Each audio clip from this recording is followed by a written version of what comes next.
মূল বিষয়টা হলো আপনি জামাত দুর্নীতি করবে, জামাত বিদেশে টাকা পাচার করবে, জামাত মাদক ব্যবসা করবে, তারপরে জামাত কি বলে খুন রাহাজানি করবে, জামাত ধর্ষণের সেঞ্চুরি করবে। এই যে বিষয়গুলা, জামাত আসলে দুর্নীতি আমলাদেরকে ক্ষতিগ্রস্ত করবে, এই যে বিষয়গুলা, জামাতের ব্যাপারে এইগুলা কেউ বলে যে দুর্নীতি করবে, মাদকের ব্যবসা করবে ইত্যাদি, কিন্তু বলে কি নারী বিদ্বেষী। জামায়াতকে এককভাবে ক্ষমতায় দেখার সুযোগ কি হয়েছে জনগণের? হয় নাই তো, তার না হইলে আপনি বলেন কিভাবে?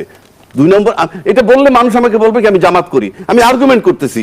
অর্থাৎ জামাত আসলে যেটা হবে, যাদের ভয়ের কারণ টাকা পাচার বন্ধ হবে, দুর্নীতি বন্ধ হবে, এইটাকে আড়াল করার জন্য নারীকুলের উপর দিয়ে চালায় দিচ্ছে, ভিতরে তাদের ভয় ওইটা, এবং এইটা প্রকাশ করে না, প্রকাশ করলে তারা আতঙ্কিত। রাজনৈতিক কৌশল হিসেবে দেখছেন রাজনৈতিক একটা বয়ান তৈরি করছে নারী বিদ্বেষী, নারী বিদ্বেষী।